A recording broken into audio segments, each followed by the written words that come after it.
You're listening to The Money Hour with your host, Tina Mitchell, on Alternative Talk, AM 1150. Now, back to the show with local mortgage and finance expert, Tina Mitchell. Well, welcome back to the Money Hour with your host and mortgage expert, Tina Mitchell, right here on 1150 AM KKNW, the Saturday, June 10th show. It's a great day to talk about money. That's why I'm here, and that's what the show is all about, how to make money, save money, have a better quality of life for you and your family. And if you're hearing my show at a different time or day, you are listening to a rebroadcast. To talk with the guests that I have on the show today, you can call at 1-855-400-1150 or go online at themoneyhour.com. And talking about a better quality of life for you and your family when it comes to finances, I couldn't ask to have anybody better in except for my next guest, which is Tony Sablan with Ultimate Wealth Strategies New York Life. Strategies for building a better retirement. Tony, thank you so much for coming back in studio. Thanks for having me, Tina. And a little bit about Tony. Tony Sablan is an advisor with New York Life. He is also the founder of Ultimate Wealth Strategies based in Bellevue, Washington, focusing on life insurance, investment, retirement, estate planning for you, your family, or small business to identify your life goals and motivations. He has a vast team of specialists that will help you meet your goals. Not only does he enjoy helping people with their financial goals and dreams, he is passionate about the community throughout his involvement with various nonprofit organizations. One of the unique things about Tony is that he is a mixed martial arts coach at AMC Pancration in Kirkland, Washington, training alongside current UFC champions, ONE FC champion, and other world-class fighters. It's always nice to know a little bit behind the scenes outside of what your business life is about. Well, Tony, let's get right into it. Why should we start thinking about better strategies for retirement?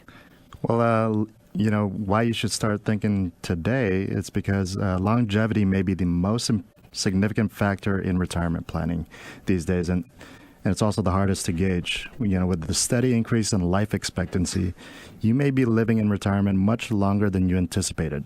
So when we compare longevity using today's mortality tables versus ones used very recently, we see that people are living longer, meaning we'll need income longer than we may have thought we did.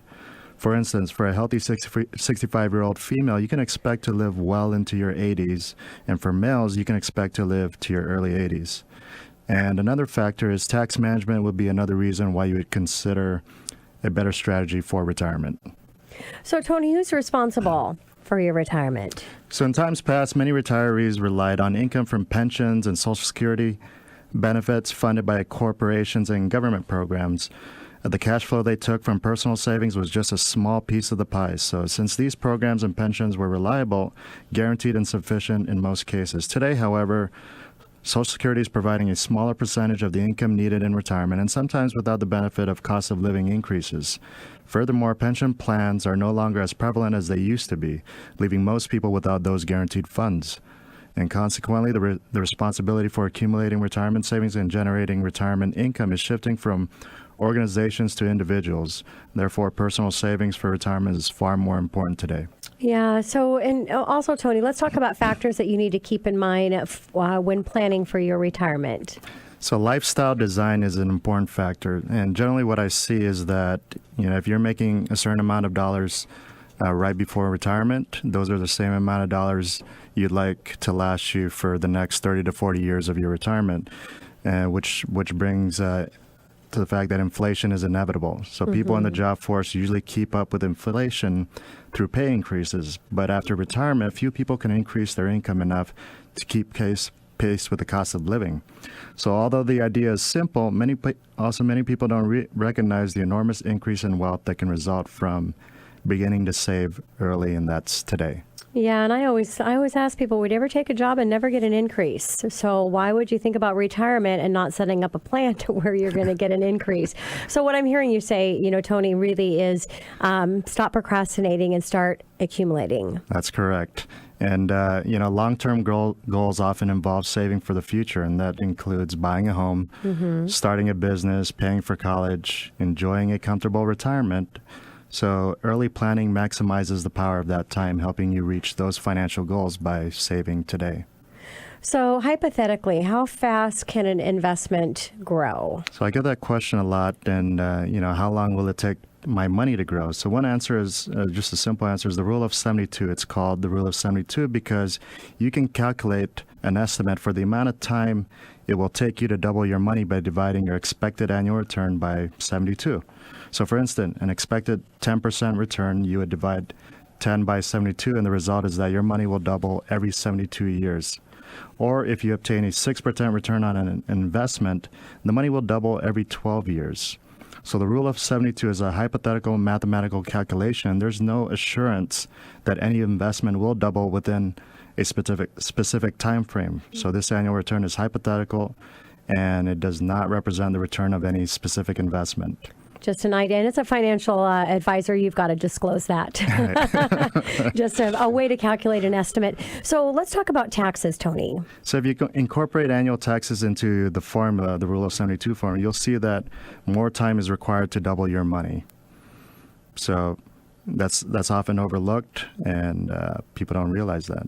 Yeah, it'll be interesting. I mean, if you really ask the question of where taxes are right now, and you know when you're investing in your 401k or your IRAs that it's tax free, but you are going to pay taxes when that money comes out. And so the real question is where are income taxes going to be when you're retired? My guess is they're probably going to be higher than where they are at right now. So really finding some areas that you can shelter and not have to pay taxes when you're drawing that money out. And I know that's a whole nother show that we'll have to talk about, Tony, but there's lots of creative things, and that's why it's important to meet with your advisor and find out what the options are for you personally. So, Tony, how do you affect the growth in your portfolio? So with taxes in mind, if you're expecting a 6% pre-tax return and you're in a 33% tax bracket, you can really expect a 4% post-tax return. So instead of your money doubling in 12 years, it will take 18 years for your money to double if you pay taxes on your earnings each year.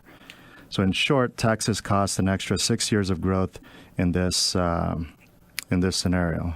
And it's nice to break it down like that to give a real look at what that might look like. So, Tony, what do you see as the main risks and type of retirement planning that you're seeing right now with your clients? So what I'm seeing with people I meet and also my clients is longevity, inflation, taxes, and lack of guarantees in people's portfolio. Mm-hmm. So starting early, folks often start later, but those that start early, it's really cheaper to save for your retirement. And what about financial planning vehicles that you consider in planning for retirement? So individuals need to think about the bigger picture and expand their use of investment vehicles that are uncorrelated to each other or the market, and also consider placing guarantees within their portfolio. So when you think about diversification, you also want to diversify across the types of vehicles, and that's stocks, bonds, mutual funds, life insurance, income protection insurance, annuities, and also real estate. So no one investment vehicle will give you the home run in retirement. And often what I see is a good chunk of your assets are focused in one vehicle, whether that's stocks or the other investment vehicles. Yeah, we all know the diversification is important to have all of those pieces of the pie in play, so that if one is down, you can weigh on making money on the other area in the diversification.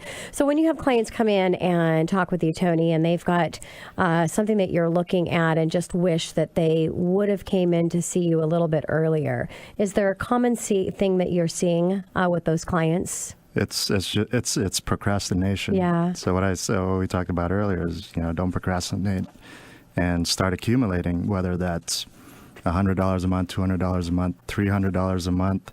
Really, it's exercising the behavioral aspect of saving, so that when you are ready to start saving a bigger amount of money, it's not overwhelming. Yeah. And if you can go in and take a look at the numbers, because I know you've got some amazing software that can just lay everything out and really plug those numbers in to see how it looks. And if you can take money from areas that you're spending right now, the younger you are, obviously, the better those numbers are going to look, and just see where you can adjust some of your personal spending so that you can really be saving for your future, so you'll have personal spending when you get into your retirement years.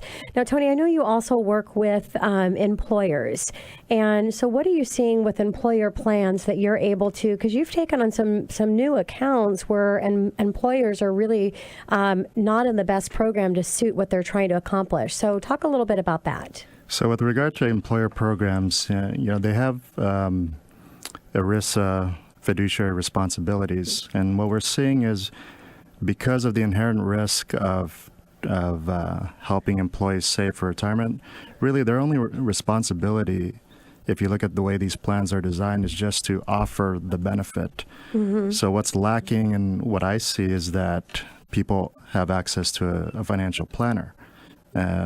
So most of them have a 1-800 number that they call, but really they're just order takers. Okay. And what people need is a comprehensive plan, and I think what employers need to do is realize the fact that back in the day when you had pensions, it was easy for an employee to just go in, do their deal, work for 30, 40 years, and then retire comfortably.